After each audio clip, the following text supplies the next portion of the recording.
Umulan ng malakas sa labas, ngunit hindi nito kayang palamigin ang nag-aapoy na galit sa puso ni Ara Maisantos. Ang bawat patak na humahampas sa salaming bintana ng penthouse office ay tila ba nakikisabay sa marahas na pagtibok ng kanyang dibdib. Sa harap niya, nakaupo si Miguel Migit de la Torre, ang ACC ng pinakamalaking korporasyon sa bansa. Ang lalaking may mukhang perpektong inukit ng mga anghel, ngunit may kaluluwang sinlamig ng yelo. Isang makapal na folder ang marahas na ipinatong ni Ara sa ibabaw ng makintab na lamisang gawa sa mahogany. Ang tunog niyon ay bumasag sa katahimikan ng malawak na opisina. Napatingin si Miguel mula sa mga dokumentong binabasa niya. Bahagyang kumunot ang kanyang noo, bakas ang pagkainis sa biglaang paggambala. Sino ka? Paano ka nakapasok dito?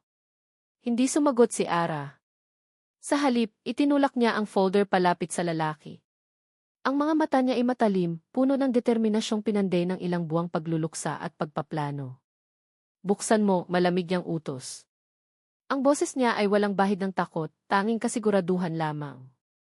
Nakita niya ang pag-aalangan sa mga mata ni Miguel na agad na palitan ng pagkamataas. Isang simpleng nurse lang siya. Ano ang karapatan niyang umasta ng ganito sa kaharian nito? Ngunit may kung anong nakita si Miguel sa kanyang mga mata na nag-udyok dito na sundin ang utos niya. Dahan-dahang binuksan ni Miguel ang folder. Habang nakatitig si Ara sa reaksyon nito, ang isip niya ay lumipad pabalik. Sa imahe ng kanyang ate Lia. Ang ate niyang laging nakangiti na unti-unting pinatay ng kalungkutan. Ang ate niyang ibinigay ang lahat sa lalaking ito, ngunit tinapunan lang na parang basura. Sa puntod ng kapatid niya, isinumpa ni Ara na mananagot ang dapat managot. At ngayon ang simula ng kanyang paniningil. Para sa'yo to, ate, bulong niya sa kanyang isipan. Para sa'yo.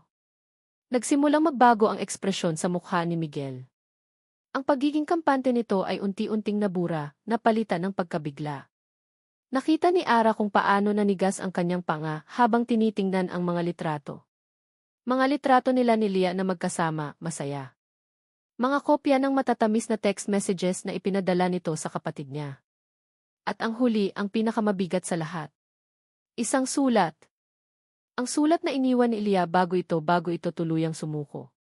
Ano to? Halos pabulong na tanong ni Miguel, ngunit may diin.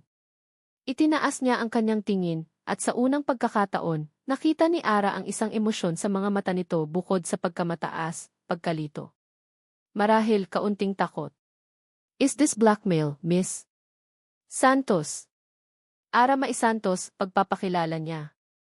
Lumakad siya palapit sa mesa, ipinatong ang dalawang palad sa makinis na kahoy at bahagyang yumukod. Ngayon, magkalebel na ang kanilang mga mata. Tawagin mo kung anong gusto mo, Miguel de la Torre. Isang katotohanan lang ang mahalaga. Kapag lumabas ang laman ng folder na iyan, guguho ang lahat ng pinaghirapan mo. Guguho ang pangalan ng pamilya mo. Tumayo si Miguel. Mas matangkad dito sa kanya, mas makapangyarihan ang tindig. Ngunit hindi nagpatinag si Ara. Ngayong gabi, siya ang may hawak ng kapangyarihan. Anong gusto mo? Pera, tanong nito, bumabalik na ang lamig sa boses. Sabihin mo ang presyo mo. Isang mapaklang ngiti ang gumuhit sa mga labi ni Ara. Pera. Hindi mababayaran ng pera mo ang buhay ng kapatid ko. Kung gayon, naging mas mariin ang tanong nito. Huminga ng malalim si Ara. Inihanda niya ang sarili para sa mga salitang babago sa kanilang mga buhay magpakailanman. Tinitigan niya si Miguel ng diretso sa mga mata. Basahin mong mabuti ang sulat na yan. Unawain mo ang bawat salitang isinulat ng kapatid ko dahil sa'yo. Muling ibinalik ni Miguel ang tingin sa sulat. Nakita ni Ara ang paggalaw ng kanyang mga mata, mabilis, puno ng tensyon. Nakita niya ang panginginig ng kamay nito, halos hindi mahahalata. Nang matapos ito, binitawan nito ang papel na parabang napaso. Tumingin ito sa kanya, ang mga mata ay nagliliyab sa galit at hindi makapaniwalang pagtingin. Hindi totoo. Totoo yan, mariing sabi ni Ara. At may dalawa kang pagpipilian. Hahayaan mong malaman ng buong mundo ang ginawa mo, Odi. O ano? Papakasalan mo ako. Natahimik ang buong silid. Tanging ang ugong ng aircon at ang walang tigil na pagpatak ng ulan sa labas ang maririnig. Nakita ni Ara ang pagdaan ng iba't ibang emosyon sa mukha ni Miguel, pagkabigla, galit, pagkasuklam, at sa huli, kalkulasyon. Kinakalkula ng utak negosyante nito ang pinsala. Reputasyon laban sa isang kasal na walang pag-ibig. Ang De La Torre Empire laban sa isang babaeng hindi niya kilala. Matagal ang naging katahimikan. Para kay Ara, bawat segundong lumilipas ay isang tagumpay. Nakikita niya itong natatalo. Nakikita niya itong naubusan ng pagpipilian. Sa wakas, pagkatapos ng tila isang kawalang hanggan, bumuntong hininga si Miguel. Isang hiningang puno ng pagkatalo. Ikinuyom niya ang kanyang mga kamao sa ibabaw ng mesa. Tumingin siya kay Ara, ang mga mata ay kasing dilim ng gabing walang bituin. Fine, sabi nito, ang bawat salita ay tila mailason. Magpapakasal ako sa'yo. Walang bulaklak. Walang puting bestida. Walang mga ngiti at palakpakan mula sa pamilya at mga kaibigan. Ang kasal ni Miguel de la Torre ay naganap sa loob ng isang conference room sa opisina ng kanyang abogado. Ang tanging mga saksi ay ang mga legal counsel nila at ang malamig na salaming bintana na tanaw ang abalang kalsada ng Makati. Do you, Miguel de la Torre, take this woman, Ara May Santos, to be your lawfully wedded wife? Naramdaman ni Miguel ang titig ng lahat. Ang titig ng kanyang abogado na puno ng pag-aalala. Ang titig ng abogado ni Ara na puno ng pagtatagumpay. At ang titig ni Ara hindi niya ito tinitingnan. Mula nang magsimula ang seremonya, nakapako ang tingin niya sa isang punto sa dingding, na para bang mas gugustuhin pa niyang panoorin ang pagtuyo ng pintura, kaysa tingnan ang babaeng sumira sa kanyang perpektong kontroladong buhay. Sagot niya, ang mga salita ay tila kinuha mula sa kanyang lalamunan. Maikli. Pilit. Walang anumang emosyon. Ganoon din ang sagot ni Ara nang siya naman ang tanungin. Walang buhay. Ang pagpirma sa marriage certificate ay parang pagpirma sa isang business deal na alam niyang ikalulugi niya. Bawat letra na isinulat ng kanyang mamahaling pluma ay isang patak ng lason sa kanyang sistema. Ngunit kailangan niyang lunukin ito. Para sa kumpanya. Para sa pangalan ng mga De La Torre. Pagkatapos ng lahat, walang nagsalita. Walang nagsabing, "You may now kiss the bride." At nagpapasalamat si Miguel doon. Ang ideya pa lang na dumampi ang kanyang labi sa babaeng ito ay nagbibigay sa kanya ng pagkasuklam. Tapos na, sabi na lang ng abogado niya. Tumayo si Miguel, inayos ang kanyang mamahaling suite, at walang lingon likod na naglakad palabas. Narinig niya ang mga yapak ni Ara na sumusunod sa kanya, ngunit hindi niya ito pinansin. Ang biyahe papunta sa kanyang penthouse ay nababalot ng isang mabigat at nakakabinging katahimikan. Nakatingin lang si Miguel sa labas ng bintana ng kanyang kotse, pinapanood ang pagdaan ng mga gusali. Ito ang kanyang mundo. Ang mundong pinaghirapan niya. At ngayon, ang mundong iyon ay mailamat dahil sa babaeng kasalukuyang nakaupo sa tabi niya. Hindi siya makapaniwala sa kapangahasang ipinakita nito. Isang simpleng nurse, pero nagawa siyang i-corner na parang isang baguhan. Ang galit ay kumukulo sa loob niya, ngunit pinipigilan niya ito. Ang galit ay emosyon. At sa sitwasyong ito, ang emosyon ay isang kahinaan. Business transaction lang ito. Damage control. Iyon ang paulit-ulit niyang sinasabi sa sarili. Pagdating sa penthouse, ipinarada niya ang sasakyan at nauna ng bumaba. Hindi niya ito pinagbuksan ng pinto. Bahala siya sa buhay niya. Binuksan niya ang pinto ng kanyang unit at pumasok. Ang penthouse niya ay ang kanyang santuwaryo. Malawak, moderno at malinis. Ang lahat ng bagay ay nasa tamang lugar. Ngayon, ang kaayusang iyon ay nagambala. Lumingon siya kay Ara na ngayon ay nakatayo sa may pintuan, bit-bit ang isang maliit na bag. Tiningnan siya nito, ang mukha ay blanko pa rin. Iyon ang kwarto mo, sabi ni Miguel, itinuturo ang isang pinto sa dulo ng pasilyo. Ang guest room. May sarili kang banyo. Huwag mong pakikialaman ang gamit ko. Huwag kang papasok sa opisina ko o sa master bedroom. Walang salitang tumango si Ara at naglakad patungo sa silid na itinuro niya. Hindi man lang ito nagpakita ng anumang pagkamangha sa laki at ganda ng lugar. Tila ba wala itong pakialam. Mas lalo lang itong nakadagdag sa inis ni Miguel. Sumunod siya. Habang inaayos ni Ara ang iilang damit na dala nito sa aparador, kumuha si Miguel ng isang folder mula sa kanyang briefcase at walang seremonyang inihagis iyon sa ibabaw ng kama. Napalingon si Ara, ang mga mata ay nagtatanong. Isang kontrata, paliwanag ni Miguel, ang boses ay kasing lamig ng hangin mula sa aircon. Nakalagay dyan ang lahat ng patakaran habang nakatira ka sa bahay na ito at habang asawa kita sa papel. Lumapit si Ara at kinuha ang kontrata. Habang binabasa nito ang mga nakasulat, pinanood siya ni Miguel. Rule #1, no interference in personal and professional lives.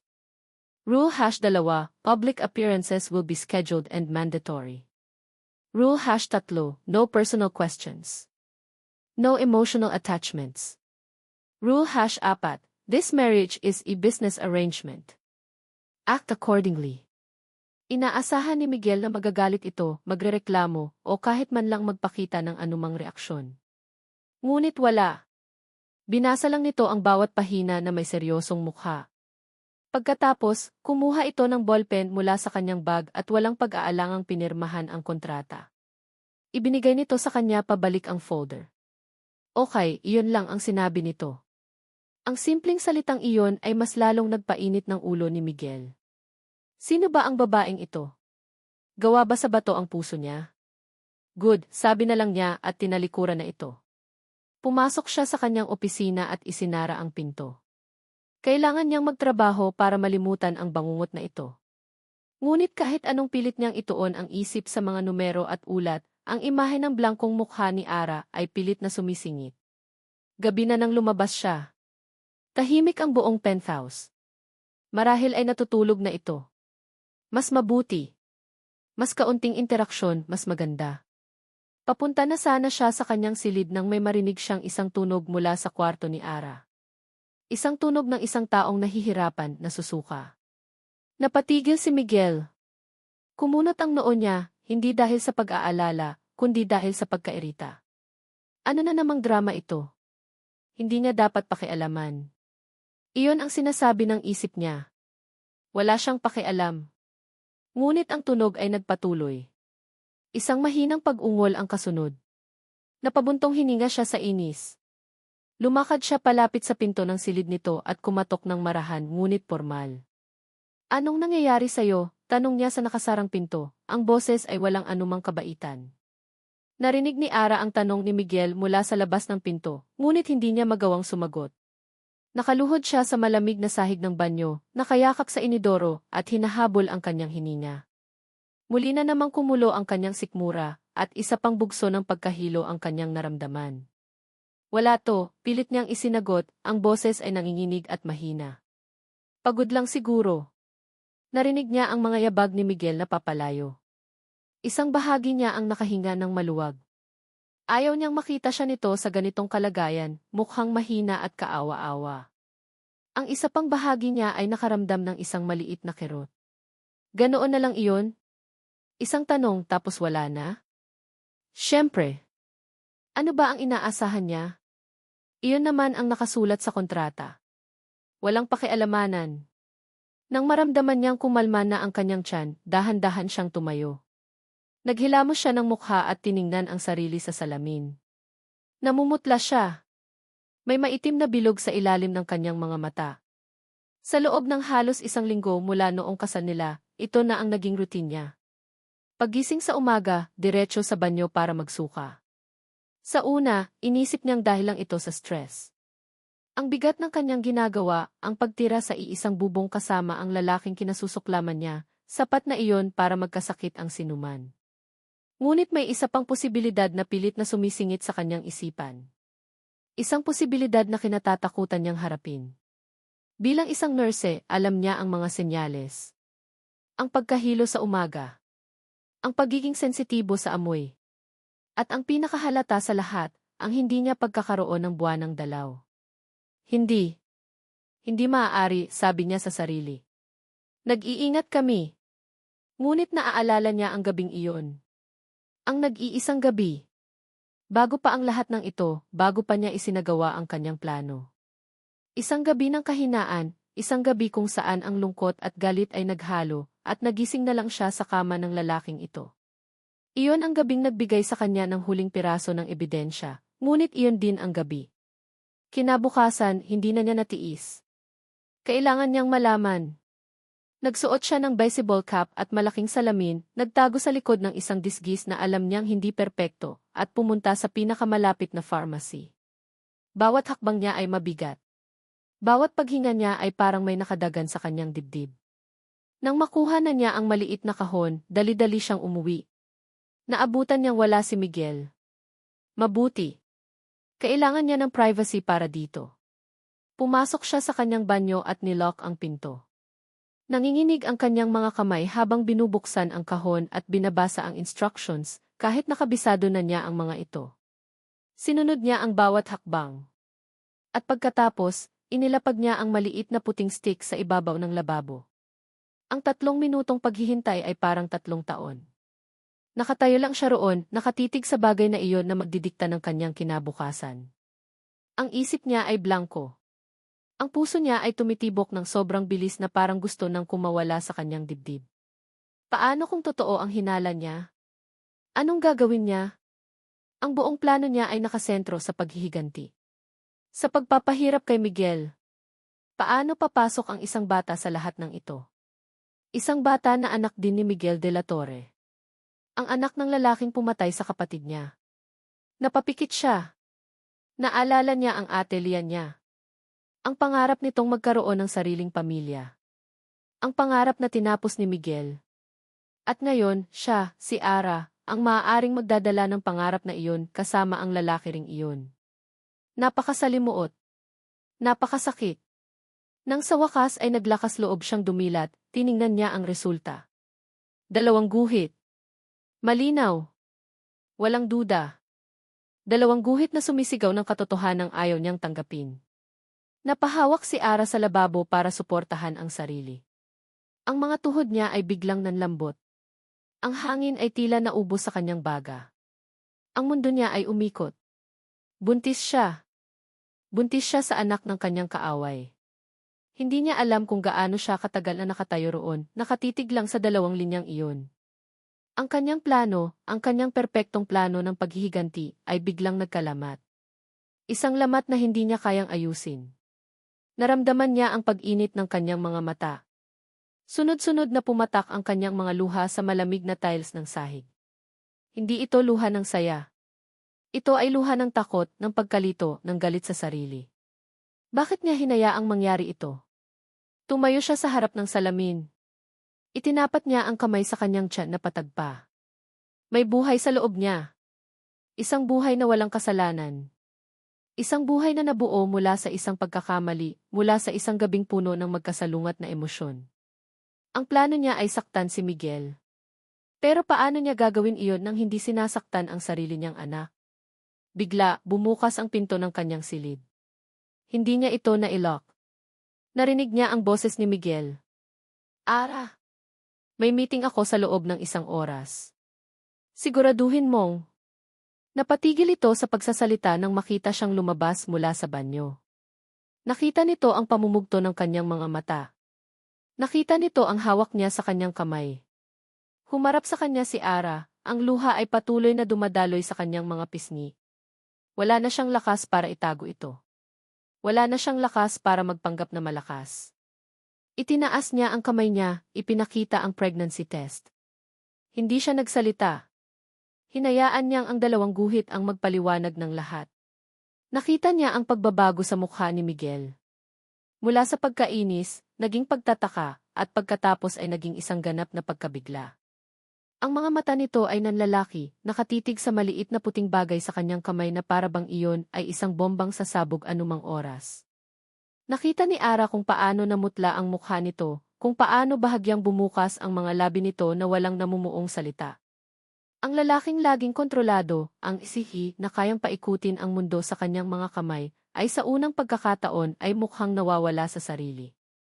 Ilang sandali itong hindi nakapagsalita, ang tingin ay nagpapalipat-lipat mula sa pregnancy test patungo sa kanyang mga mata na para bang sinusubukan nitong intindihin ang isang imposibleng palaisipan. Ang katahimikan ay mas mabigat pa kaysa sa lahat ng masasakit na salitang ibinato nila sa isa't isa. At nang sa wakas ay nagsalita ito, ang boses nito ay hindi lang malamig. Mayroon itong bahid ng pagdududa, isang tanong na parang punyal na tumusok sa puso ni Ara. mas masakit pa kaysa sa pagwawalang bahala nito. Yan ba ang bago mong plano? Tanong nito, ang bawat salita ay mabagal at puno ng hinala. Ang tingin nito ay matalim, puno ng akusasyon. Sabihin mo sa akin, Ara. Sa akin ba talaga yan? Sa akin ba talaga yan? Ang mga salitang iyon ay lumabas sa bibig ni Miguel bago pa man niya ito mapigilan. Isang depensa. Isang sandata laban sa biglaang pag-atake sa kanyang kontroladong mundo. Ngunit sa sandaling makita niya ang reaksyon sa mga mata ni Ara, isang bagay sa loob niya ang nagsisi. Ang pagkabigla sa mukha nito ay napalitan ng sakit, isang malalim at dalisay na sakit na tila tumagos sa balat at direktang tumama sa puso. Pagkatapos, ang sakit ay naging galit. Isang tahimik ngunit nag-aapoy na galit. Hindi ito sumigaw. Hindi ito nag-iskandalo. Sa halip, marahan nitong ibinaba ang kamay na maihawak na pregnancy test. Pinunasan nito ang kanyang mga luha gamit ang likod ng kanyang palad at tiningnan siya ng diretso sa mata. Ang blankong ekspresyon ay bumalik, ngunit ngayon ay may kasama na itong yelo.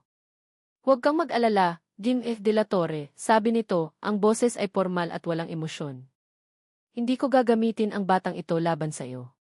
Kung gusto mo, pwede akong umalis. Palakihin ko siyang mag-isa. Hindi niya kailangang malaman na ang ama niya ay isang di.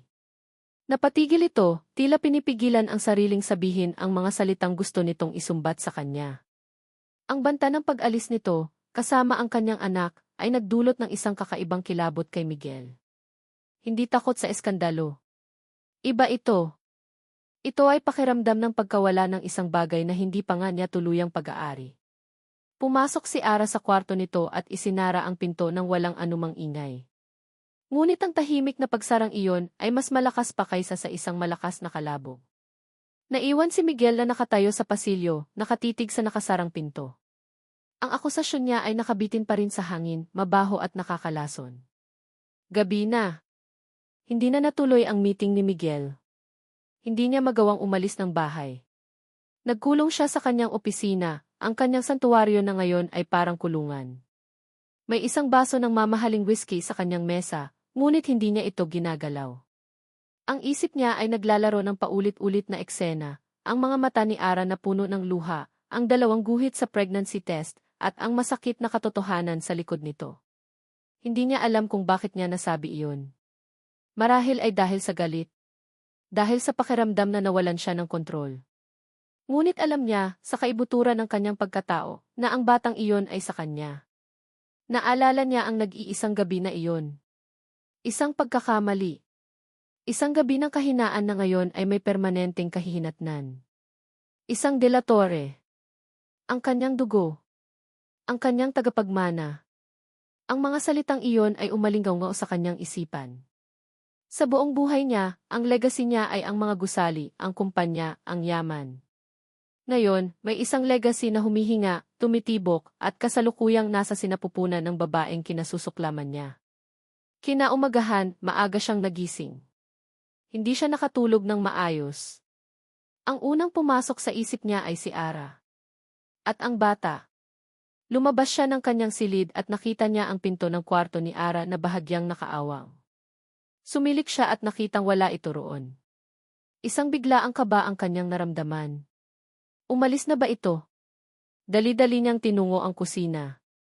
At doon, nakita niya ito. Nakaupo sa may mesa, nakatingin sa labas ng bintana, umiinom ng isang basong tubig. Mukhang hindi rin ito nakatulog. Hindi siya pinansin ni Ara. Nagpatuloy lang ito sa pag-inom na parang hangin lang siyang dumaan. Ang lamig ng pakikitungo nito ay mas masakit pa kaysa sa sigawan. Nag-aalangan, binuksan ni Miguel ang ref, kinuha niya ang mga itlog at gatas. Walang salitang nagsimula siyang magluto. Hindi niya alam kung bakit niya ito ginagawa. Marahil ay dahil sa guilt.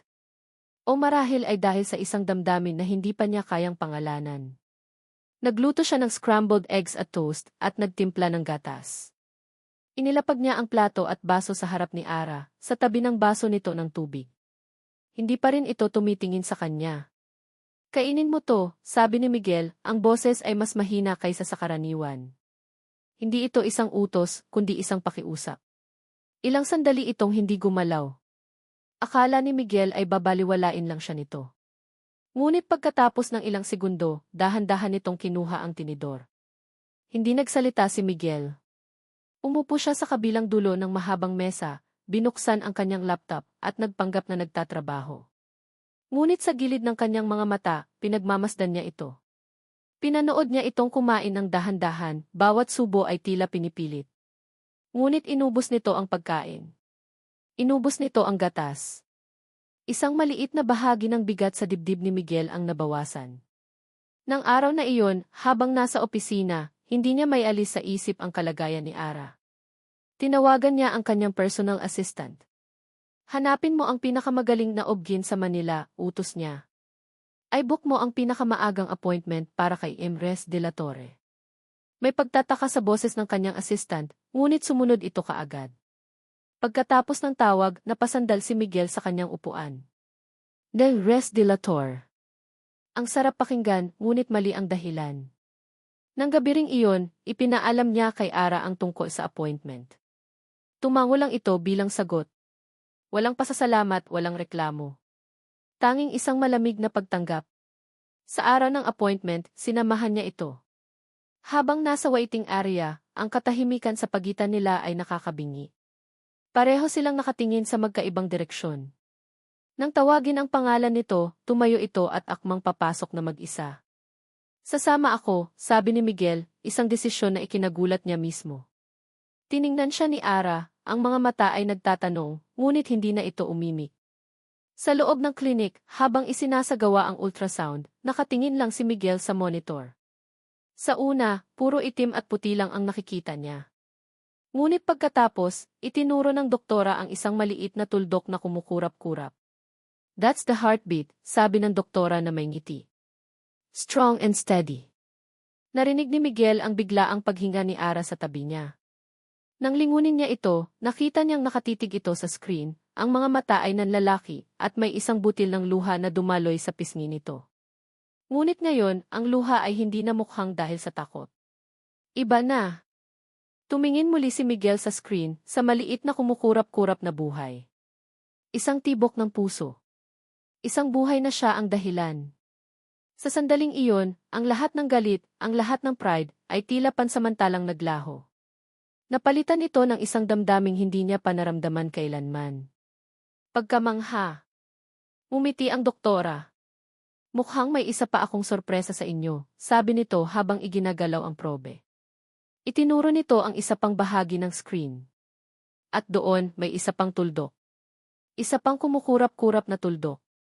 Ano yan, Dok? Nanginginig na tanong ni Ara. Umiti ng malapad ang doktora at tumingin sa kanilang dalawa. Congratulations, M.A. and Emres de la Torre. It's twins. Twins. Ang salitang iyon ay umalinggaw-ngao sa isip ni Ara na parang sirang plaka. Habang nakaupo sila ni Miguel sa loob ng sasakyan pauwi, walang nagsasalita. Pareho silang nakatingin sa labas, ngunit alam ni Ara na hindi ang mga gusali at sasakyan sa kalsada ang kanilang nakikita. Nakikita nila ang dalawang kumukurap-kurap na tuldok sa monitor. Dalawang tibok ng puso. Dalawang buhay.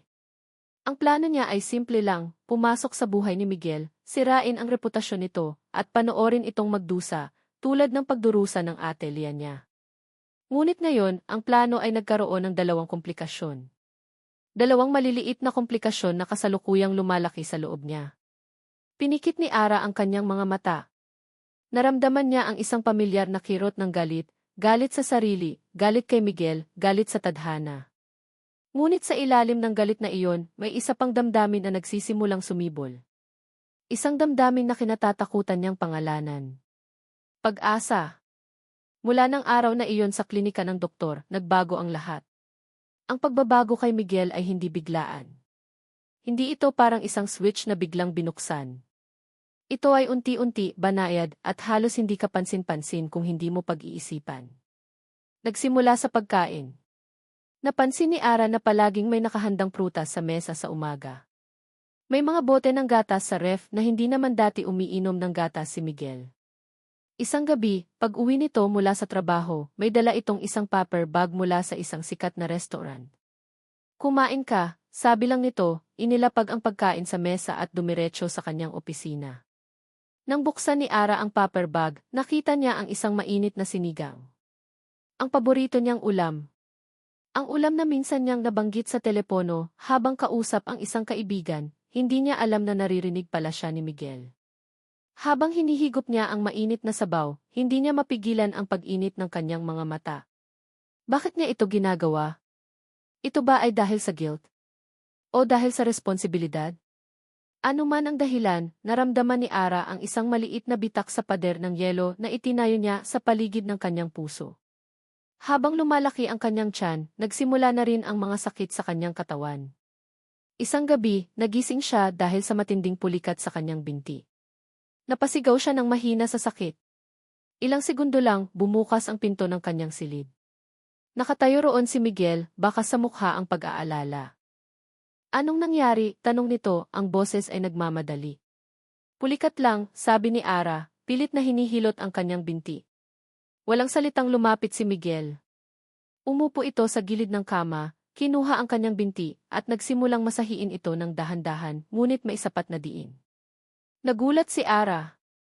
Nanigas ang kanyang katawan. Ito ang unang pagkakataon na hinawakan siya nito ng mailambing. Hindi tulad ng formal na paghawak sa kasal, o ng gabing puno ng pagkakamali. Iba ito. Ang init ng kanyang mga palad ay tila tumatago sa kanyang balat, nagpapadala ng kuryente sa buong katawan niya. Pinanood niya ang nakayukong si Miguel. Ang buhok nito ay bahagyang magulo. Ang mamahaling damit pantulog nito ay lukot. Sa ilalim ng malabong ilaw mula sa lampshade, hindi ito ang makapangyarihang sihi ng De La Torre Corporation. Mukha itong isang ordinaryong lalaki na nag-aalala. Okay na ba? Tanong nito pagkaraan ng ilang minuto, hindi pa rin tumitingin sa kanya. Tumango lang si Ara, hindi makapagsalita. Dahan-dahan nitong binitawan ang kanyang binti at inayos ang kumot sa kanyang paanan.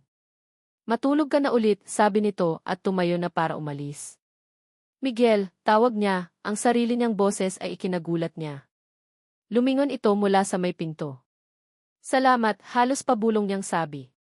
Isang bahagyang tango lang ang isinagot nito bago tuluyang isara ang pinto. Naiwan si Ara na nakahiga, ang puso niya ay malakas na kumakabog. Hinawakan niya ang binti na minasahe nito. Mainit pa rin. Ang pakiramdam na iyon ay nanatili at kasabay nito ang isang emosyon na pilit niyang iwinawaksi, kilig. Isang nakakainis, nakakabaliw at hindi dapat maramdamang kilig. Huwag, Ara, saway niya sa sarili. Huwag kang magpadala. Tandaan mo kung bakit ka nandito. Tandaan mo ang ginawa niya kay Ate Lia. Ngunit habang lumilipas ang mga araw, mas lalo itong nagiging mahirap. Isang weekend, dinala siya ni Miguel sa isang malaking department store. Kailangan na nating bumili ng mga gamit para sa kanila, sabi nito, na para bang isang business proposal ang sinasabi. Magkasama silang naglakad sa baby section. Si Ara, na dati nangangarap na gawin ito kasama ang isang lalaking mahal niya, ay ngayon ginagawa ito kasama ang lalaking dapat niyang kamuhian. Ngunit habang tinitingnan nila ang maliliit na damit, maliliit na medyas, at dalawang magkatabing kuna, may nagbabago. Nakita niya kung paano seryosong pinag-aaralan ni Miguel ang isang maliit na pares ng sapatos, na para bang isang mahalagang kontrata ang hawak nito. Nakita niya ang bahagyang pagngiti nito nang makakita ng isang onisi na may nakasulat na Daddy's Favorite. Anong kulay ang gusto mo para sa kuna? Tanong nito. Kahit ano, sagot ni Ara. Hindi pwedeng kahit ano. Dapat maganda, git nito. Para sa kanila. Sa huli, sila ang pumili. Isang puti at isang kulay kahoy. Habang tinutulak nila ang cart na puno ng mga gamit pambata, sa unang pagkakataon, naramdaman ni Ara na para silang isang tunay na pamilya. Isang mag-asawa na sabik na naghihintay sa kanilang mga anak. Ang pakiramdam na iyon ay parehong masarap at nakakatakot. Gabi, habang nagpapahinga si Ara sa sala, narinig niya ang mga tunog mula sa nursery. Sumilik siya at nakita si Miguel. Nakaluhod ito sa sahig, seryosong binabasa ang instruction manual, at pilit na binubuo ang isa sa mga kuna. Pawis na pawis ito at mukhang nainis na, pero hindi ito sumusuko. Napangiti si Ara nang hindi namamalayan. Isang maliit, totoong ngiti. Ano ba itong nangyayari sa akin? Tanong niya sa sarili habang hawak ang kanyang malaking tiyan. Ang plano niya, ang galit niya, ang paghihiganti niya, lahat ay tila unti-unting natatabunan ng mga maliliit na sandaling tulad nito. Ang pader na itinayo niya sa paligid ng kanyang puso ay hindi lang nabibitak, ito ay unti-unti nang ginuguho ng lalaking dapat niyang wasakin. Tinalikuran na niya sana ito nang biglang may kumalansing na tornilyo at narinig niya ang isang mahinang mura mula kay Miguel. Hindi niya napigilan ang sarili. Pumasok siya sa silid. "Kailangan mo ng tulong?" tanong niya. Nag-angat ng tingin si Miguel, ang mukha ay puno ng pawis at pagkainis. Ngunit nang makita siya nito, bahagyang lumambot ang kanyang ekspresyon. "Hindi ko maintindihan tong diagram," pag-amin nito, isang bihirang sandali ng kahinaan mula sa isang taong laging perpekto. Umupo si Ara sa isang silya sa tabi nito at tiningnan ang manual. Magkasama nilang sinubukang intindihin ang mga hakbang. Nagtawanan sila nang may mailagay silang maling piyesa. Nagkatinginan sila nang minsang magkadikit ang kanilang mga kamay habang inaabot ang isang tornilyo. Sa mga sandaling iyon, wala ang galit. Wala ang nakaraan.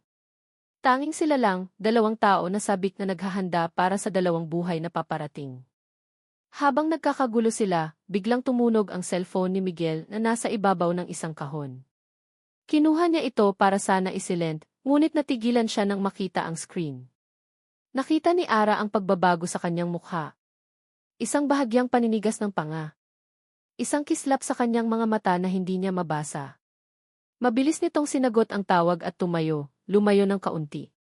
"Hello," sabi nito sa telepono. Hindi sinasadya ni Ara, ngunit hindi niya maiwasang makinig. Ang magandang pakiramdam kanina ay biglang napalitan ng kaba. "Yes." "Napatawag ka," patuloy ni Miguel, ang boses ay mas formal na ngayon. "I'm a bit busy right now." "Yes, I heard. Congratulations." "Sige, we'll talk soon. Bye." Mabilis lang ang usapan, ngunit sapat na iyon para muling itayo ang pader sa pagitan nila. Ang init at saya kanina ay biglang naglaho, pinalitan ng isang malamig na distansya. Ibinaba ni Miguel ang telepono at inilagay sa kanyang bulsa. Tumingin siya kay Ara, at ang ngiti sa kanyang mga labi kanina ay wala na.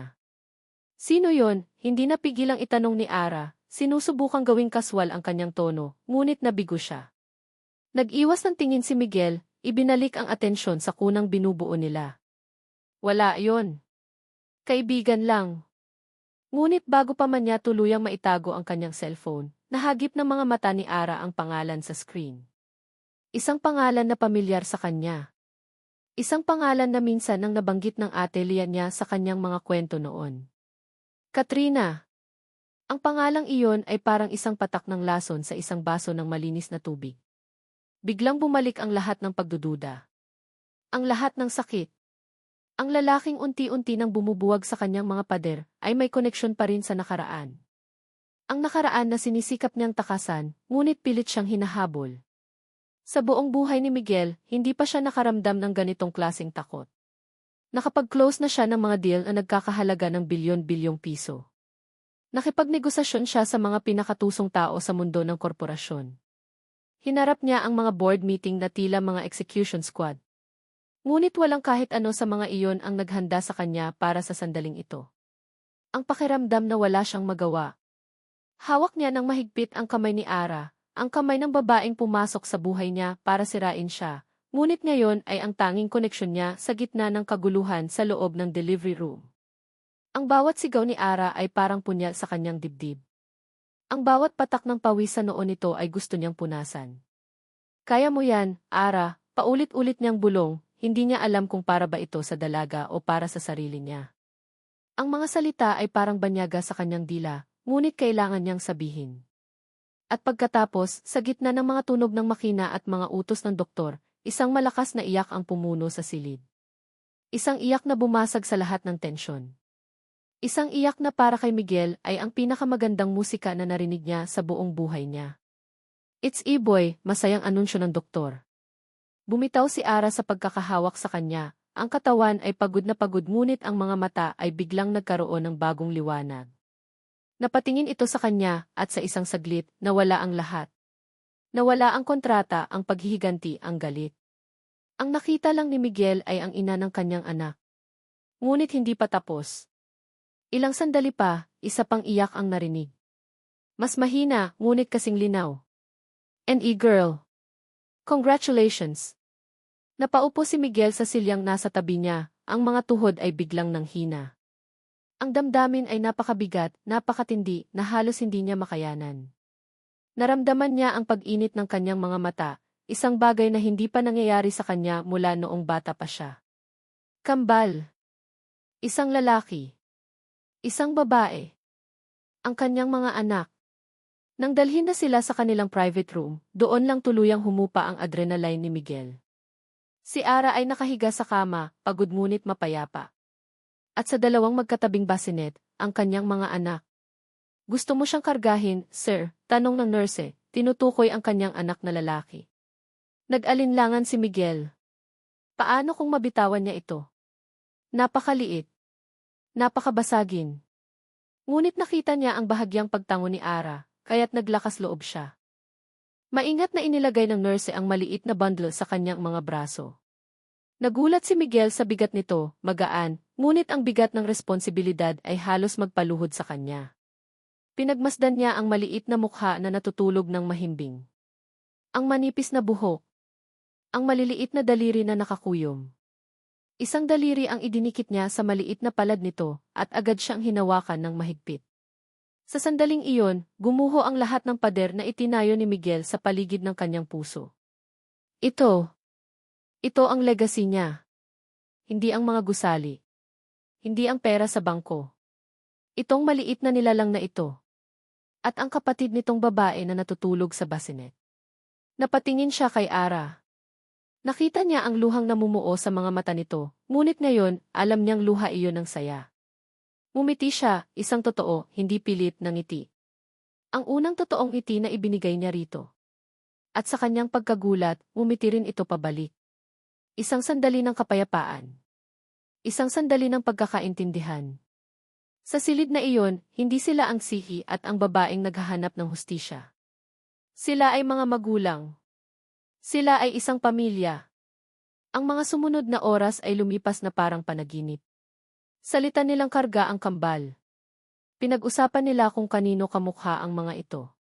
Ang ilong ng lalaki ay sa kanya. Ang mga labi ng babae ay kay Ara. Ang katahimikan ay komportable. Ang hangin ay puno ng isang bagong damdamin, pagmamahal. Nakatulog na muli ang kambal sa kanilang mga kuna. Si Ara ay nagpapahinga. Si Miguel ay nakaupo sa tabi ng kama nito, tahimik na pinagmamasdan ang kanyang bagong pamilya. Ito na siguro ang pinakapayapang sandali sa kanyang buhay. At doon, isang marahang katok sa pinto ang bumasag sa katahimikan. Nagkatinginan sila ni Ara, parehong nagtataka. Inaasahan niyang mga nurse lang iyon. Pasok, sabi niya. Bumukas ang pinto, at isang babaeng napakaganda at eleganteng nakabihis ang pumasok. May dala itong isang malaking basket ng mga regalo, puno ng mga mamahaling laruan at damit pambata. Ang kanyang ngiti ay perpekto, ang kanyang buhok ay walang kahit isang hiblang wala sa lugar. Si Katrina Imperial. Agad na nanigas si Miguel. Hindi niya ito inaasahan. Miggy, masayang bati ni Katrina, ang boses ay matamis ngunit may kakaibang talas. Lumapit ito at niyakap siya ng mahigpit, isang yakap na medyo matagal. Naramdaman ni Miguel ang pag-igting ng katawan ni Ara sa kama.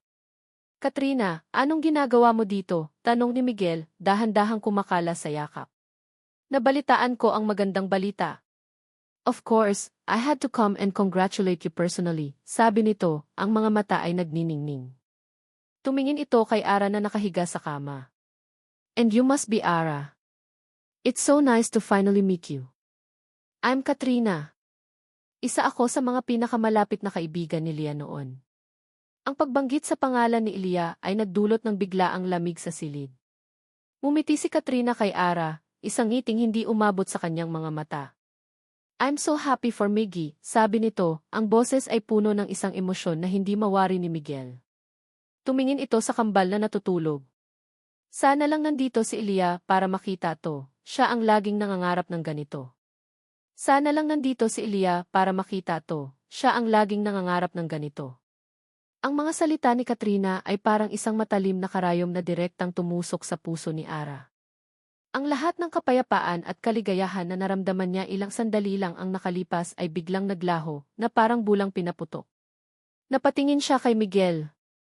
Nakita niya ang pagkagulat at bahagyang pagkainis sa mukha nito, ngunit bago pa man ito makapagsalita, muling humiti ng matamis si Katrina. Anyway, I'm just so thrilled for the both of you, sabi nito, ibinaling ang atensyon sa kambal. They are so beautiful. Kamukhang-kamukha ka nila, Miggy. Pagkatapos ng maikling pagbisitang iyon na puno ng tensyon, umalis din si Katrina. Ngunit ang laso ng kanyang mga salita ay naiwan sa hangin. Nang makauwi na sila sa penthouse, ang dating komportableng katahimikan ay naging isang mabigat at awkward na espasyo. Tinulungan ni Miguel si Ara na alalayan ang mga bata, ngunit ang mga kilos nila ay naging mas maingat, mas formal. Ang magic ng mga sandali sa ospital ay nawala. Naging regular ang pagbisita ni Katrina. Palagi itong may dalang regalo para sa kambal o pagkain para kay Ara. Sa unang tingin, mukha siyang perpektong kaibigan, maalalahanin at matulungin. Ngunit alam ni Ara na mayroong higit pa roon. You know, napakaswerte mo kay Miggy, sabi sa kanya ni Katrina isang hapon, habang tinutulungan siya nitong patulugin ang isa sa kambal. He's such a responsible man. Ganyan din siya kay Lia noon. Very protective. Bawat pagbanggit sa pangalan ng kanyang kapatid ay parang isang maliit na hiwa sa puso ni Ara. Sa ibang pagkakataon, habang nag-uusap sila sa sala, aksidenteng inabanggit ni Katrina ang isang restaurant. Oh, I remember this place. Dito madalas mag-date sina Miggy at Lia.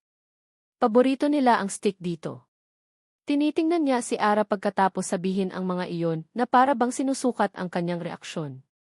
At si Ara, kahit anong pilit niyang maging matatag, ay nararamdaman ang unti-unting pagkalat ng lason sa kanyang sistema. Ang pagdududa. Kapag magkasama sila ni Miguel, sinisikap ni Ara na ibalik ang gaan na naramdaman nila sa ospital. Ngunit palaging may anino ni Katrina at ni Lia sa pagitan nila. Isang gabi, habang nag-uusap sila tungkol sa mga bata, sinabi ni Ara, gusto kong pangalanan ang baby girl natin na Liana. Isang paraan para parangalan ang kanyang kapatid. Nakita niya ang pag-aalangan sa mukha ni Miguel. Sigurado ka ba? Baka masakit para sa'yo. Hindi. Gusto ko, giit ni Ara. Ngunit kinabukasan, dumating si Katrina.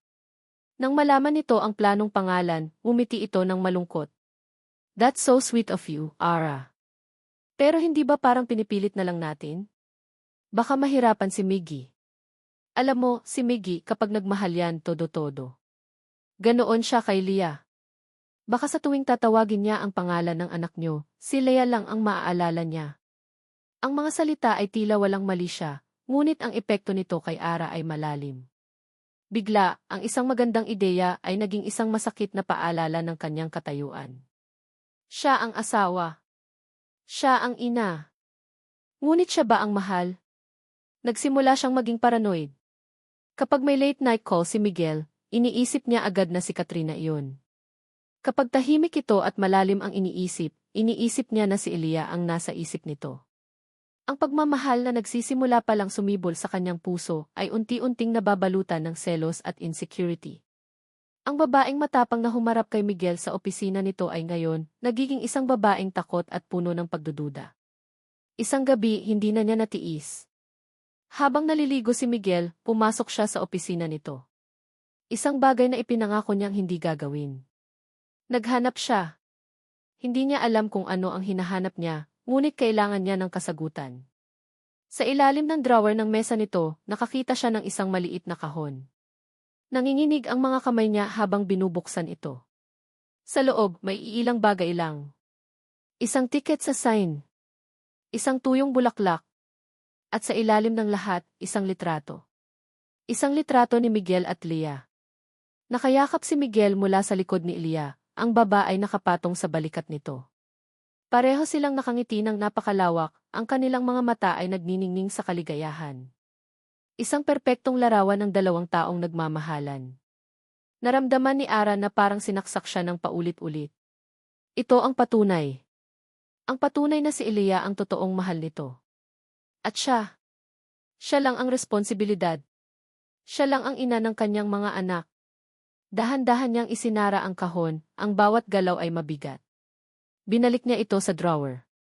Ngunit ang imahe ng litrato ay nakatatak na sa kanyang isipan, sinusunog ang lahat ng mumunting pag-asa na itinayo niya sa mga nakaraang buwan. Napansin ni Miguel ang pagbabago kay Ara. Ang mga ngiti na nagsimula ng lumitaw ng mas madalas ay unti-unting naglaho. Ang komportableng katahimikan sa pagitan nila ay napalitan ng isang mabigat na tensyon. Mas madalas na itong tahimik at kapag nagsasalita naman, laging may bahid ng pait o hinala. Hindi niya maintindihan kung saan ito nanggagaling.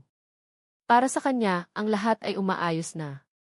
Ang negosyo ay maayos. Ang kambal ay malusog at nagbibigay liwanag sa buong penthouse. Ang kasal nila ni Ara, na nagsimula sa pagbabanta at galit, ay unti-unti nang nagiging totoo. Pinipilit niyang maging mabuting ama. Pinipilit niyang maging mabuting asawa. Umuuwi siya ng maaga mula sa opisina. Siya ang nagpapatulog sa kambal kapag pagod na si Ara. Sinusubukan niyang kausapin ito, ngunit ang mga sagot nito ay laging maikli at malamig. May problema ba? Tanong niya isang gabi. Wala, sagot ni Ara, hindi man lang tumitingin sa kanya, ang atensyon ay nasa pagtitiklop ng mga damit ng bata. Sigurado ka? Ang tahimik mo nitong mga nakaraang araw. Pagod lang ako, Miguel. Hindi madaling mag-alaga ng kambal. Hindi na siya nangulit. Marahil ay pagod nga lang ito. Binigyan niya ito ng espasyo. Hindi niya alam na ang espasyong ibinibigay niya ay pinupuno ng laso ni Katrina. Para kay Miguel, si Katrina ay isang matagal ng business associate at kaibigan ng pamilya. Mabait ito, laging handang tumulong, at mukhang nag-aalala talaga para sa kanila. Hindi sumagi sa isip niya na ang bawat mabait na salita nito kay Ara ay may nakatagong patalim. Isang gabi, pagod na pagod siyang umuwi mula sa isang mahabang araw ng sunod-sunod na meeting. Ang gusto lang niya ay makita ang kanyang mga anak at magkaroon ng kahit ilang sandali ng kapayapaan. Ngunit pagpasok niya sa kanilang silid, nadatnan niya si Ara na nakatayo sa gitna, ay hawak na isang litrato. Ang litrato nila ni Ilia. Agad na kumabog ang dibdib ni Miguel. Saan mo nakuha yan? Tanong niya, sinusubukang panatilihing kalmado ang kanyang boses. Tumingin sa kanya si Ara, at ang mga mata nito ay puno ng sakit at galit na matagal na nitong kinimkim. Sa opisina mo. Sa isang kahon na tinatago mo. Ang kahon ng mga alaala nyo. Napabuntong hininga si Miguel. Ara, luma na yan. Itinago ko lang yan dahil mahal mo pa rin siya, putol ni Ara sa kanya. Ang boses ay nagsisimula ng manginig. Dahil hanggang ngayon, siya pa rin? Sabihin mo sa akin, Miguel. Kailan mo ba ako tiningnan bilang ako, at hindi bilang kapalit niya o bilang ina lang ng mga anak mo? Nagulat si Miguel sa bigat ng kanyang mga salita. Hindi totoo yan. Alam mong hindi. Hindi totoo.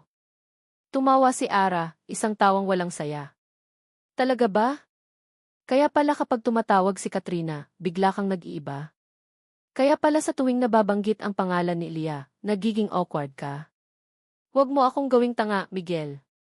Ramdam ko. Ang pagod ni Miguel ay biglang napalitan ng inis. Ano bang sinasabi mo?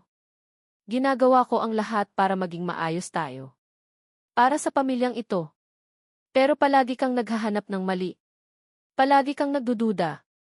Paano ako hindi magdududa? Sigaw ni Ara, ang luha ay nagsisimula ng mamuo sa kanyang mga mata. Ang buong pundasyon ng pagsasama natin ay kasinungalingan at paghihiganti. Paano mo inaasahan na basta-basta na lang akong magtitiwala?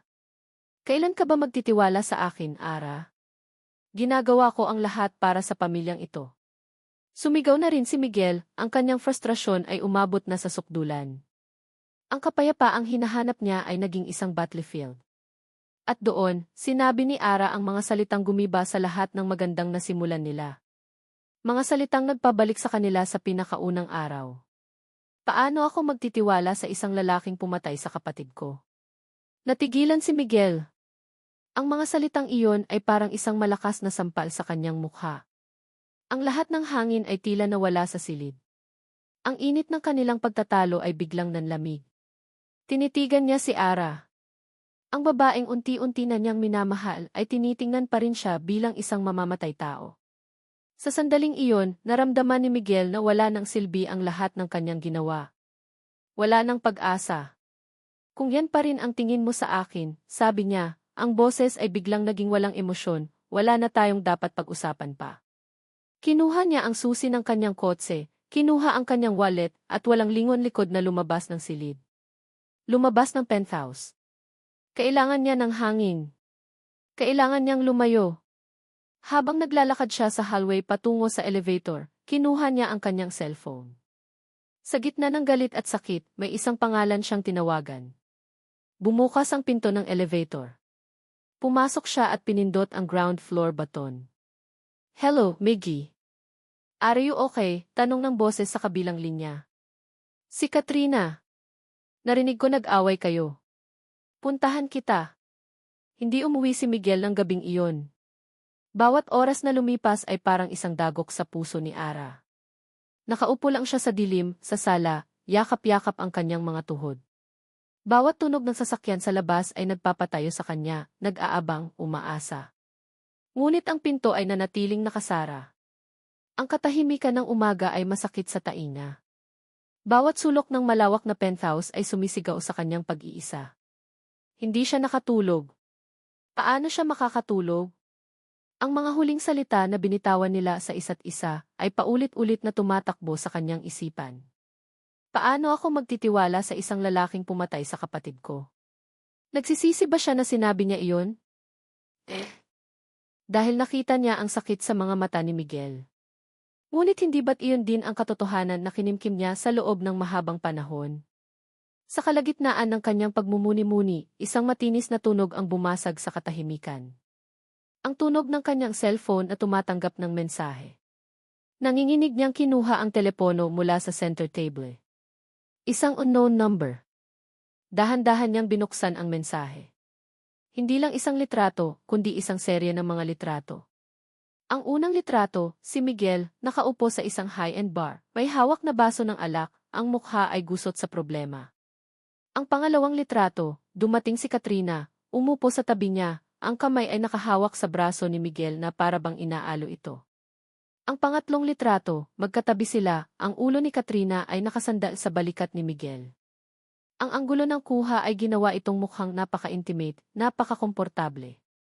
At ang huling litrato, ang pinakamasakit sa lahat, si Miguel at Katrina, papalabas ng bar.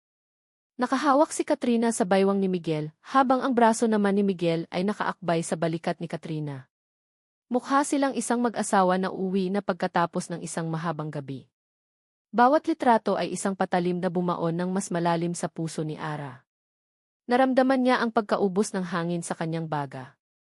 Ang mga kamay niya ay nagsimulang manginig ng hindi mapigilan. Ito na iyon. Ang katapusan. Lahat ng mumunting pag-asa na itinayo niya. Lahat ng kilig na naramdaman niya. Lahat ng pangarap na binuo niya sa kanyang isipan. Isang pamilya, isang tunay na pamilya, ay gumuho sa isang iglap. Sino ang kumuha ng mga litratong ito? Sino ang nagpadala? Hindi na mahalaga. Ang mahalaga ay ang katotohanang nasa harap niya. Sa oras na kailanganin niya si Miguel, sa oras na pareho silang nasasaktan, hindi sa kanya tumakbo si Miguel. Kay Katrina.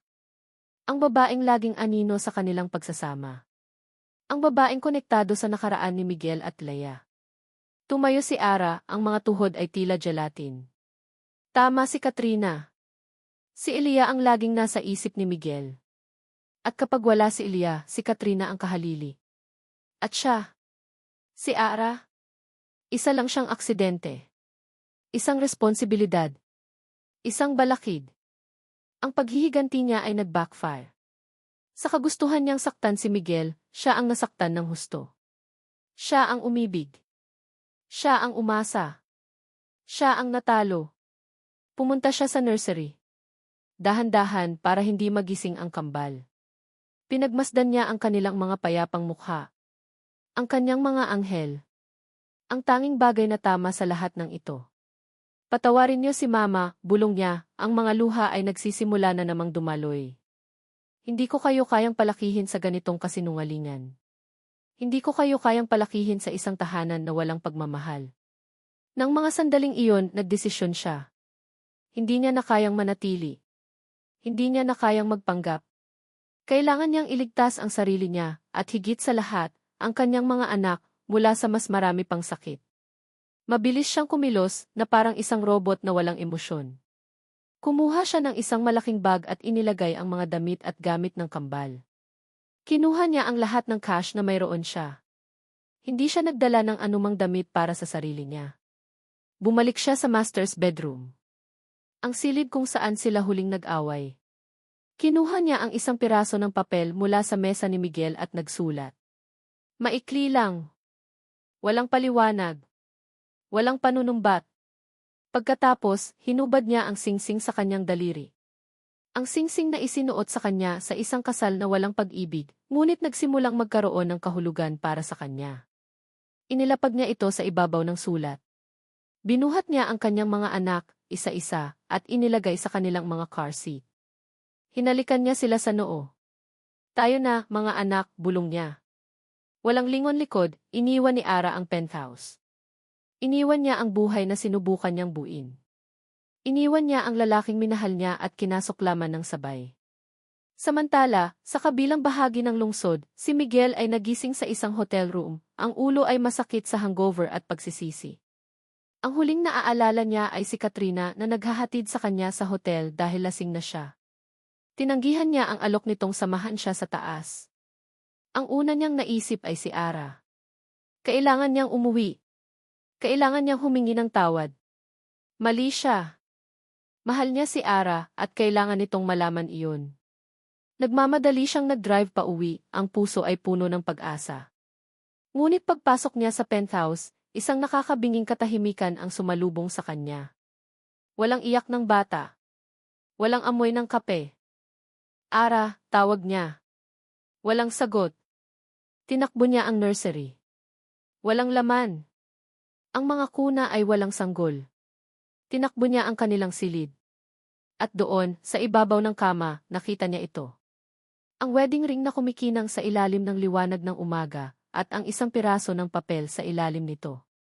Nanginginig niyang kinuha ang sulat. Pinalaya na kita. Pinalaya na kita. Ang tatlong salitang iyon ay parang isang martilyong paulit-ulit na pumupukpok sa bungo ni Miguel.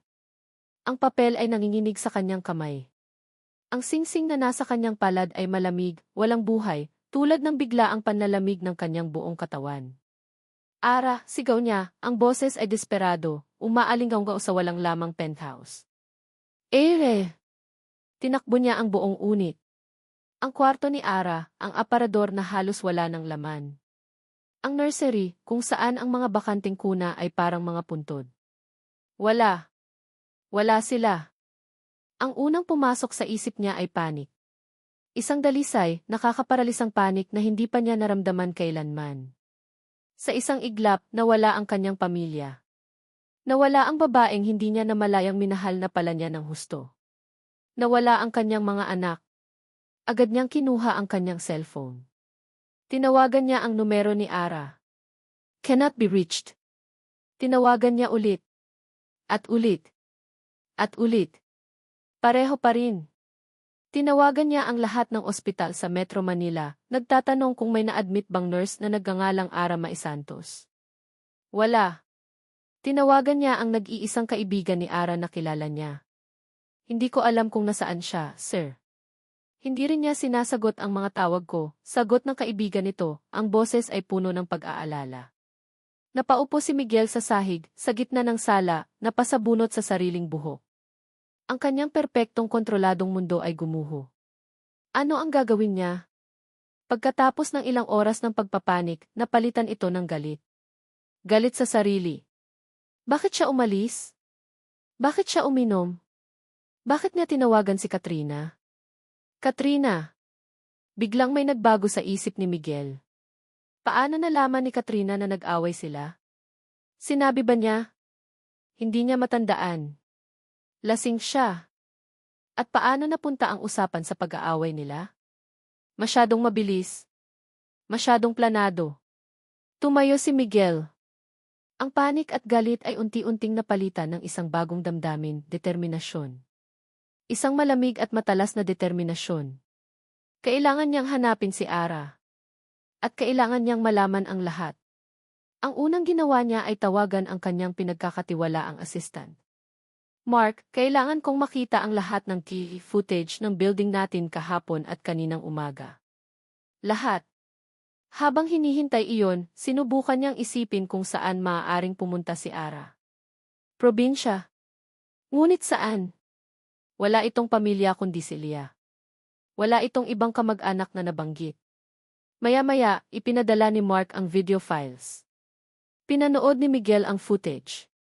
Nakita niya ang sarili niyang papalabas ng penthouse kagabi, ang mukha ay gusot. Ilang minuto pagkatapos, nakita niya si Katrina na dumadating sa lobby, nagtatanong sa guard. Paano niya nalaman na umalis ako? Tanong niya sa sarili. Masyadong mabilis. Pagkatapos, pinanood niya ang footage ng umaga. At doon, nakita niya si Ara. Naglalakad palabas ng elevator, bit-bit ang isang malaking bag, habang maingat na tinutulak ang stroller na mailulang 2 car seat. Ang mukha ni Ara ay walang emosyon, ngunit ang mga mata nito ay mugto at walang buhay. Para siyang isang multo. Naramdaman ni Miguel na parang dinudurog ang kanyang puso habang pinapanood ang bawat hakbang nito palayo. Biglang tumunog ang kanyang cellphone. Si Katrina. Miggy, I heard the news. Umalis daw si Ara, ang boses nito ay puno ng peking pag-aalala. I'm so sorry. Kung kailangan mo ng kausap, nandito lang ako. Paano mo nalaman? Malamig na tanong ni Miguel. Natigilan si Katrina sa kabilang linya. Nabalitaan ko lang sa mga staff ng building. You know how news travels fast. Hindi na siya naniniwala. May mali. May napakalaking mali. Mark, sabi ni Miguel sa kanyang assistant sa kabilang linya. I need you to do something for me. I-research mo ang lahat tungkol kay Katrina Imperial. Her connection to Jinbei family, her business, and most importantly, her connection to Leah Santos. Lahat. Kahit gaano kaliit na detalye. Masusunod po, sir, sagot ni Mark. Habang nagtatrabaho ang kanyang tauhan, si Miguel naman ay nagpatuloy sa paghahanap. Saan? Saan siya magsisimula? Napatingin siya sa mga gamit ni Ara na naiwan. Iilan lang. May isang maliit na bowl sa ilalim ng kama. Binuksan niya ito. Mga luma nitong gamit, mga libro. At isang maliit na photo album. Binuklat niya ito. Mga litrato ni Ara at Leah noong mga bata pa sila, noong mga teenager. Masaya. Walang problema. At sa isang pahina, nakita niya ang isang litrato. Si Ara, si Leah at si Katrina. Magkakasama silang tatlo, nakangiti. Ang caption sa ilalim, High School Best Friends Forever. Natigilan si Miguel. Hindi lang sila basta magkakilala. Hindi lang business associate si Katrina. Magkaibigan sila. Matatalik na kaibigan. Bakit hindi ito nabanggit ni Katrina? Bakit ang palaging sinasabi nito ay kaibigan ni Leah? Bakit palagi nitong idinidiin na si Leah ang mas malapit dito? Samantala, sa isang maliit at tahimik na bayan sa tabi ng dagat, daan-daang kilometro ang layo mula sa Maynila, nakaupo si Ara sa isang upuan sa labas ng isang maliit na nirerentahang bahay. Pinagmamasdan niya ang kanyang mga anak na natutulog sa loob. Ang isip niya ay pagod na. Ngunit para gumaan ang kanyang pakiramdam, kinuha niya ang isang kahon na naglalaman ng mga natitirang gamit ni Leah. Mga bagay na hindi pa niya nagawang tingnan ng maigi dahil sa sakit. Sa ilalim ng mga damit, nakita niya ang isang luma at kupas na diary. Ang diary ni Leah. Nanginginig niyang binuksan ito. Binasa niya ang mga huling entry. Mga entry tungkol sa pag-ibig nito kay Miguel. Mga entry tungkol sa kanilang mga pangarap. At pagkatapos, mga entry tungkol sa kanilang paghihiwalay. Masakit, ngunit iyon ang alam na niyang kwento. Ngunit habang papalapit siya sa dulo, may mga pangungusap na nakakuha ng kanyang pansin. Sinabi sa akin ni Kat na wala akong kwenta. Nabasura lang daw ang tingin sa akin ni Miguel. Sinabi niya sa akin na dapat ko na lang itong ipalaglag. Natigilan si Ara. Kat! Katrina! Binasa niya ang huling-huling entry, ang petsa ay isang araw bago mamatay si Leah. Ang sulat kamay nito ay magulo, nanginginig. Natatakot ako kay Katrina. Nakita ko ang mga mata niya kanina.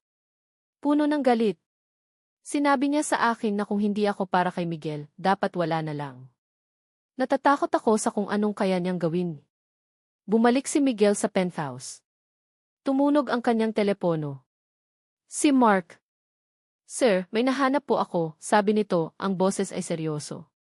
Tungkol kay Katrina, hindi lang siya kaibigan ni Leah. May malalim pa po.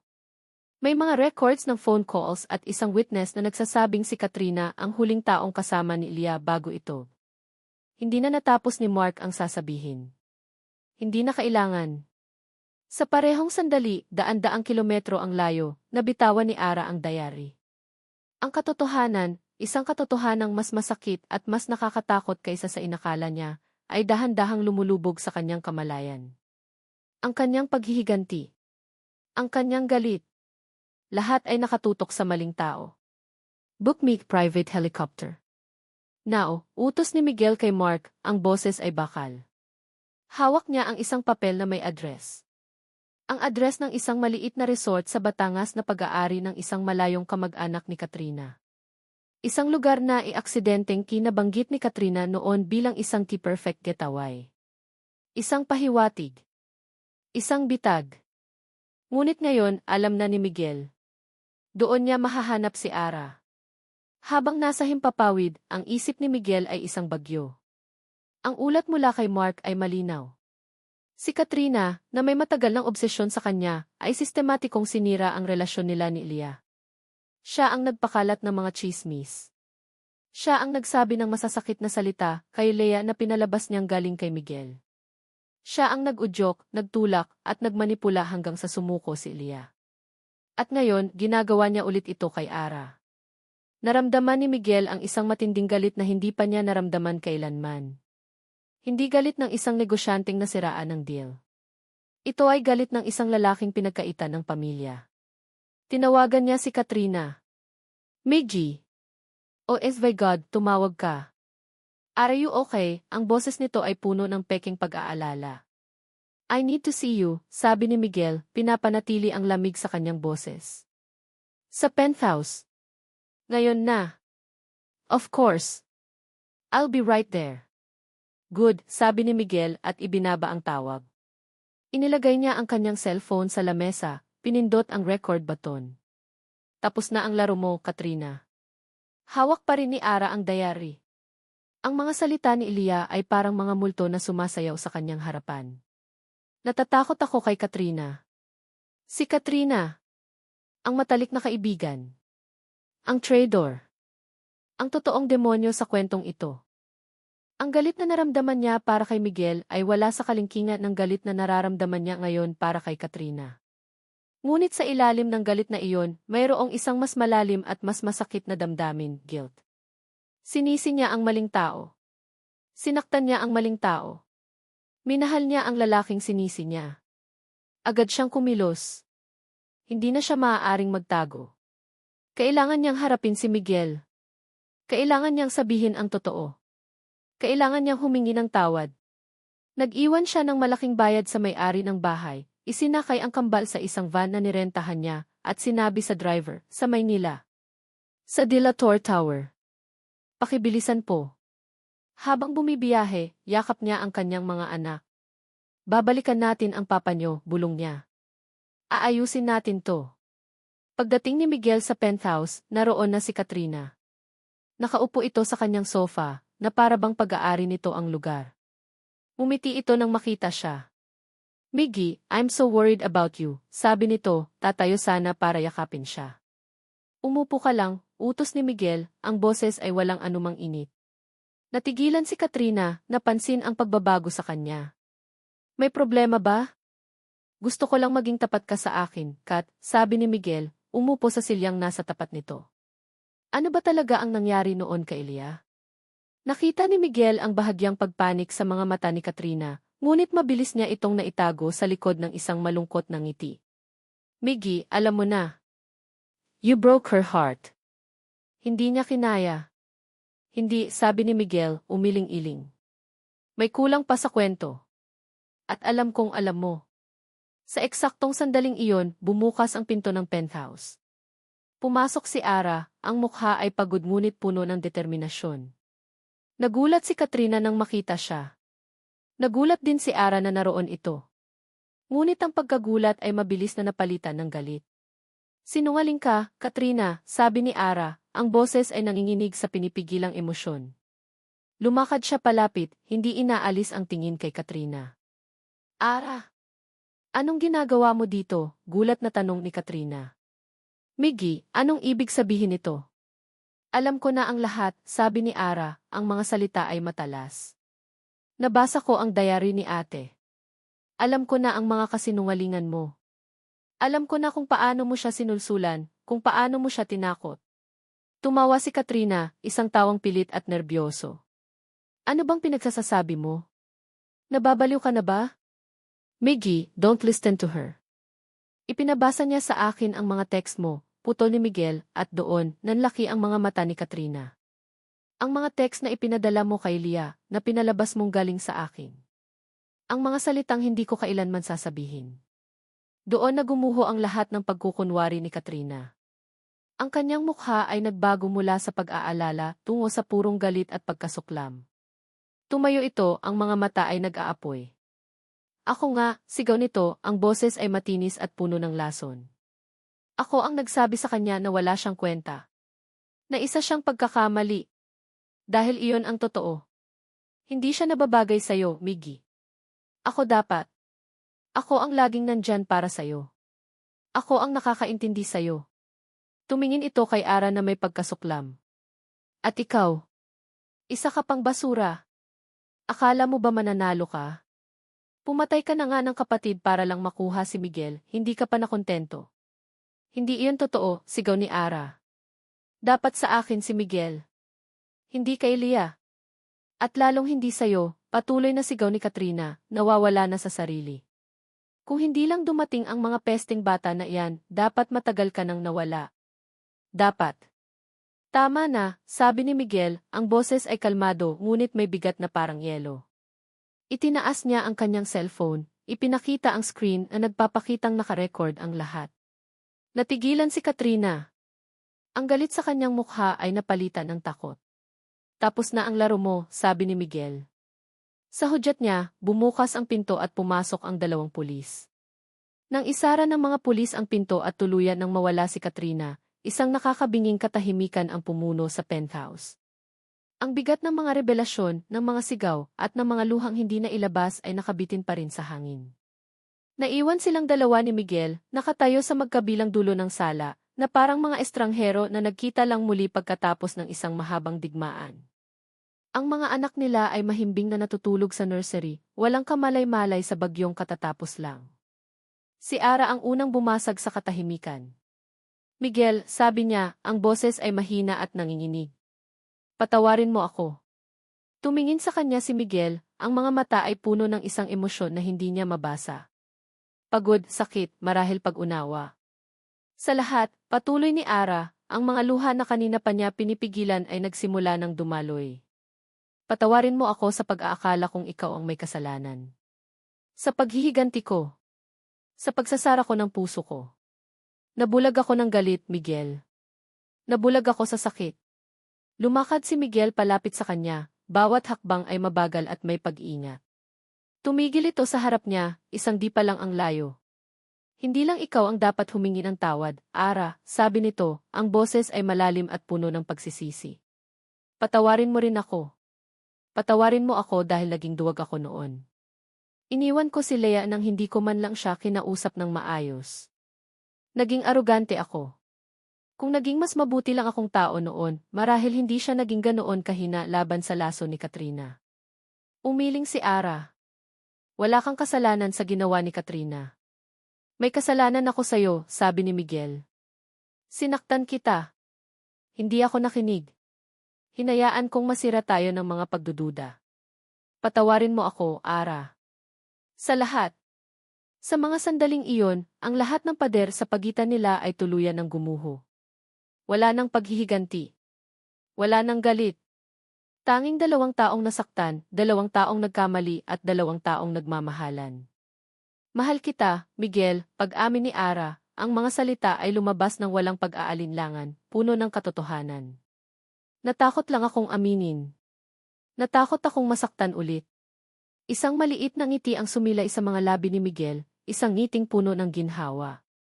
Hinawakan nito ang kanyang mukha, ang mga palad ay mainit, at marahang pinunasan ang kanyang mga luha gamit ang hinlalaki. Mahal din kita, Ara, sagot nito. Mula pa noong una, hindi ko lang alam. Ikaw ang nagturo sa akin kung paano magmahal ng totoo, kung paano maging isang ama. Ikaw at ang mga anak natin, kayo ang buhay ko. Kinuha nito ang isang bagay mula sa kanyang bulsa. Ang wedding ring niya.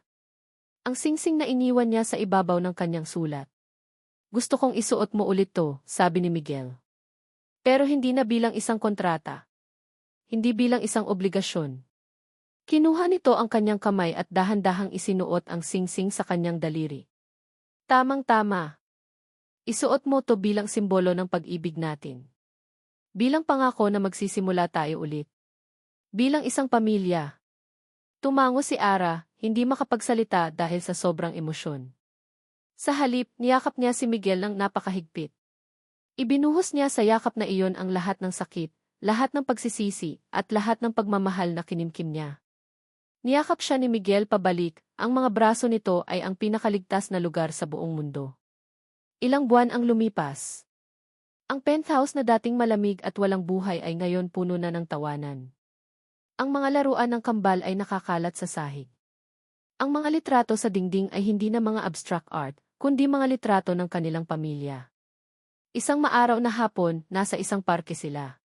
Si Miguel ay buong pusong tinuturuan ang kanilang anak na lalaki, si Liam, na maglakad. Si Ara naman ay nakaupo sa isang picnic blanket, kalong ang kanilang anak na babae, si Liana. Pinanood ni Ara ang kanyang mag-ama. Ang Sifi na dati kinatatakutan ng lahat ay ngayon, nakaluhod sa damuhan, tumatawa ng malakas habang hinahabol ang kanyang maliit na anak. Ang puso ni Ara ay napuno ng isang kaligayahang hindi niya akalaing posible. Lumapit si Miguel at umupo sa tabi niya, hinalikan siya sa noo. Masaya ka ba? Tanong nito. Tumingin si Ara sa kanya, sa mga anak nila, sa maliwanag na kalangitan. Ang mga sugat ng nakaraan ay naroon pa rin, ngunit hindi na sila masakit. Sila ay mga peklat na magpapaalala sa kanila kung gaano sila naging katatag. Ngumiti siya, isang ngiting totoo at nagmumula sa puso. Sobra, sagot niya. Hinawakan ni Miguel ang kanyang kamay. Mahal kita. Mahal din kita, sagot ni Ara. Magkahawak kamay silang tumingin sa kanilang mga anak, sa kanilang hinaharap. Isang hinaharap na hindi perpekto, ngunit totoo. Isang hinaharap na sila mismo ang bubuo, magkasama. Isang bagong simula. At dito nagtatapos ang kwento ni Ara at Miguel. Maraming salamat sa inyong walang sawang pagsubaybay at pakikinig sa bawat kabanata ng kanilang paglalakbay. Habang isinusulat ko ang kwentong ito, naging kasama ko kayo sa bawat pagtawa, pag-iyak, at pagtibok ng puso ni Ara at Miguel. Ramdam ko ang kanilang sakit, ang kanilang galit, at higit sa lahat, ang kanilang pag-asang makahanap ng tunay na pag-ibig sa gitna ng mga pagsubok. Nais kong ibahagi ang isang kwento na magpapakita sa atin na ang pag-ibig ay hindi palaging nagsisimula sa matatamis na ngiti o mga bulaklak. Minsan, ito'y nabubuo mula sa mga abo ng nakaraan, mula sa mga durog na puso na natututong maghilom at magpatawad. Ang kwento ni Ara at Miguel ay isang paalala na ang tunay na lakas ay hindi nasa paghihiganti, kundi nasa kakayahang magpatawad, hindi lang sa iba, kundi pati na rin sa ating mga sarili. Ito ay isang paalala na ang bawat isa sa atin ay may karapatang magkamali, matuto, at bigyan ng pangalawang pagkakataon para umibig at lumigaya. Sana'y may napulot kayong aral at inspirasyon mula sa kanilang kwento. Ngayon, nais ko namang marinig ang inyong saloobin.